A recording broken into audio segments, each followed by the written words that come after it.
بسم اللہ الرحمن الرحیم۔ السلام علیکم۔ آج کی ویڈیو میں ہم سورہ کاف کی فضیلت و برکات بیان کریں گے اور یہ بھی بتائیں گے کہ اس کی اتنی فضیلت کیوں ہے۔ احادیث کی روشنی میں اس بات کا پتہ چلتا ہے کہ رسول اکرم صلی اللہ علیہ وآلہ وسلم بار بار خطبے میں سورہ کاف پڑھتے تھے، فجر کی نماز میں پڑھتے تھے، عید الفطر اور عید الاضحیٰ میں پڑھتے تھے، اور صحابیہ بار بار اسے سننے کی وجہ سے یاد کرتی تھیں، تو اس کا کتنا اہتمام کیا جاتا ہوگا۔ اور یہ اس وجہ سے ہے کیونکہ یہ واحد صورت ہے جس میں توحید کا بھی ذکر ہے، رسالت کا بھی ذکر ہے، اور اس میں انسان کی موت کا اور اس کے بعد ہونے والی جزا و سزا کا بھی ذکر ہے، اور قیامت کا بھی ذکر ہے، اور اسی صورت میں جنت اور جہنم کا بھی ذکر ہے۔ قرآن مجید میں سورہ قاف میں ارشاد ہے، ترجمہ: قاف بڑی شان والے اس قرآن کی قسم ہے، بلکہ انہیں تعجب ہوا کہ ان کے پاس انہی میں سے ایک آگاہ کرنے والا آیا تو کافروں نے کہا کہ یہ ایک عجیب چیز ہے، یعنی اللہ قرآن مجید کی قسم اٹھا رہے ہیں، اور کافر کہنے لگے کہ بڑے تعجب کی بات ہے کہ ہم میں سے کسی چودھری کو نبی بنایا جاتا، اسے نبی بنایا گیا ہے، اور تعجب کس بات پر کر رہے ہیں، وہ بھی قرآن میں سورہ قاف میں آیت نمبر 3 میں ارشاد ہے۔ ترجمہ: کیا جب ہم مر کر مٹی ہو جائیں گے پھر یہ واپسی دور از عقل ہے؟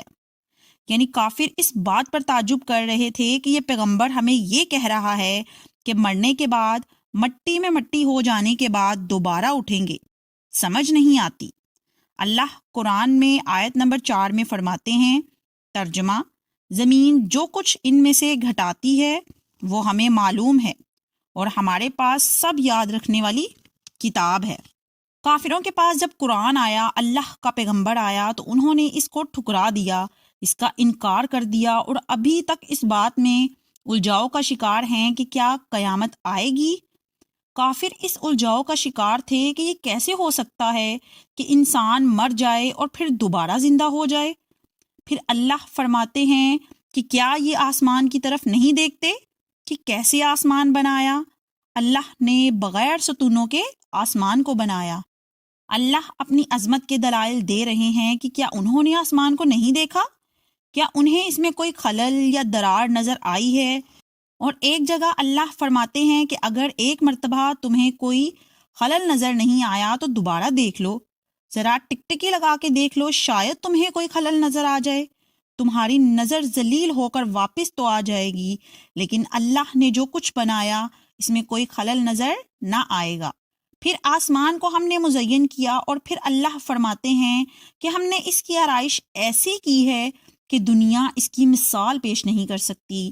ہم نے زمین کو پھر اس میں پھیلایا، زمین کو پھیلانے کے بعد کہ یہ حرکت نہ کرے، ہم نے بڑی بڑی میخیں اس میں لگا دیں، اور ہم نے اس زمین کو پھیلانے کے بعد اس میں خزانے بھی رکھے، اور اللہ فرماتے ہیں کہ اس میں ایسا ایسا اناج ہم نے رکھا کہ جس کو دیکھ کر انسان کا دل خوش ہو جاتا۔ ہم نے یہ جو آسمان بنائے ہیں پھر اس کو مزین کیا ہے۔ اگر کسی کو اللہ نے عقل دی ہے تو اس کو یاد رہنا چاہیے کہ اس جیسی کوئی چیز دنیا میں پیدا کرنے کے قابل نہیں ہے، کیونکہ سب کے سب اللہ کی مخلوق ہیں، لیکن یہ اس کی قسمت میں ہوتا ہے کہ نصیحت پکڑتا ہے اور اس کو یاد رہتی ہے یہ چیزیں، جس کو اللہ کی طرف رجوع کرنے کی اللہ توفیق دے۔ جو اللہ کے ساتھ جڑ جاتا ہے وہی اللہ کی کبریائی اور عظمت اور تقدس کے گیت الاپتا ہے۔ ہم نے آسمان سے مبارک پانی کو اتارا ہے، ہم نے باغات بھی اسی پانی سے اگائے، اور ہم نے اناج بھی اگائے، اور لمبے لمبے کھجوروں کے درخت بھی بنائے، اور اللہ نے کھجوروں کے باغات کو کس طرح تہ با تہ پھلوں سے نوازا، اور ایسے خوشے کہ ان کو دیکھ کر انسان خوش ہوتا ہے اور کھا کر بھی خوش ہوتا ہے۔ یہ سب اللہ نے اپنے بندوں کے لیے رزق بنا کر نازل کیا۔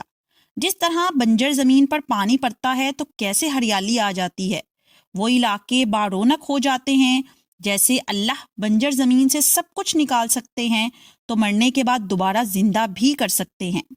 قوم نوح نے بھی انکار کیا تھا، اور قوم نوح کے انکار کا نتیجہ انہوں نے دیکھ لیا تھا، اللہ نے ڈبو کے مار دیا تھا۔ اور اسی طرح ان لوگوں نے بھی انکار کر دیا تھا جو عادی اور سمودی تھے، اور عادی اور سمودی سے پہلے اصحاب رس پرانے کنویں والوں کی بات ہو رہی تھی۔ اور بعض مفسرین تو لکھتے ہیں کہ اصحاب رس ایسی قوم بھی تھی جنہوں نے اپنے پیغمبر کو کنویں میں پھینک دیا تھا۔ فرعونیوں نے بھی انکار کیا تھا، لوط علیہ السلام کی قوم نے بھی انکار کیا تھا، اور اس انکار کا نتیجہ یہ نکلا کہ اللہ نے ان ساری قوموں کو عبرت بنا دیا۔ یہ جنگل والے جو ہیں، اور سیدنا شعیب علیہ السلام کو مدین کی طرف بھیجا، اور ایک ہی قبیلے کی دو شاخیں تھی۔ یہ جھنڈ کے جھنڈ جہاں باغات تھے اور جنگل بھی گھنے تھے، اللہ نے ان کی طرف بھی شعیب علیہ السلام کو بھیجا، لیکن دونوں نے ہی اپنی اپنی عادات کی وجہ سے اللہ کے عذاب کا مستحق خود کو بنا لیا۔ اور ساتھ ہی اللہ پھر فرماتے ہیں کہ یہ جو انکار کرتے ہیں کہ قیامت نہیں آئے گی، کیا ہم نے جو پہلی مرتبہ پیدا کیا ہے تو نعوذ باللہ تھکاوٹ ہو گئی ہے؟ یہ تو قیامت کے دن کے بارے میں شک میں پڑے ہوئے ہیں کہ قیامت آئے گی کہ نہیں آئے گی۔ اس میں شک کرنے والا مومن نہیں ہو سکتا، وہ کافر ہی ہوگا۔ کچھ لوگوں کا کہنا ہے کہ ایک شخص سمندر میں ڈوب جاتا ہے، قبر تو بنتی نہیں ہے تو حساب کیسا؟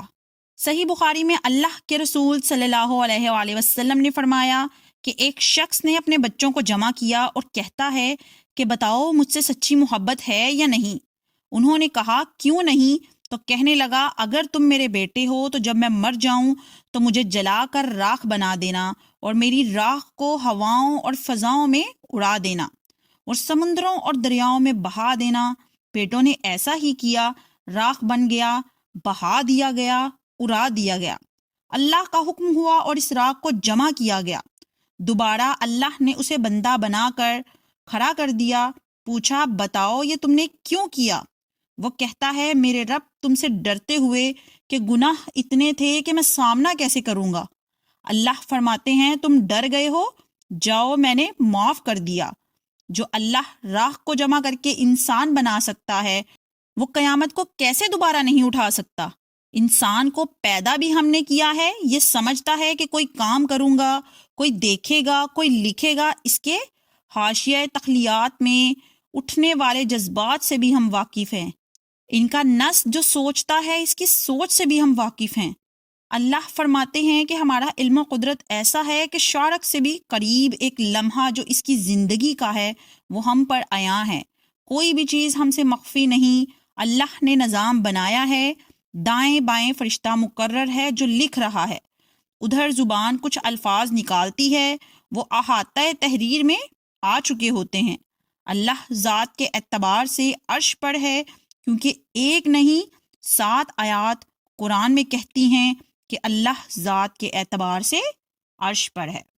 اور سورہ کاف کے اتنے فضائل ہیں کہ جو کوئی سورہ کاف کو 3 بار پڑھ کر سرمے پر دم کر کے اپنی آنکھوں میں ڈالتا رہے گا، اس کی آنکھوں کی بصارت میں اضاف نہیں آئے گا۔ اور اگر کسی شخص کو بخار آتا ہو اور کسی دوائی کا اثر نہ ہوتا ہو تو علاج کروانے کے ساتھ اس سورت کو 3 مرتبہ روزانہ پڑھ کر تھوڑا سا پانی اسے پلائیں، انشاءاللہ دوا میں شفا یابی کے اثرات پیدا کر دے گا۔ اللہ ہم سب کا حامی و ناصر ہو، اور ہم سب کو اپنے حفظ و امان میں رکھے، اور قرآن کو پڑھنے اور سمجھنے کی توفیق عطا فرمائے، آمین۔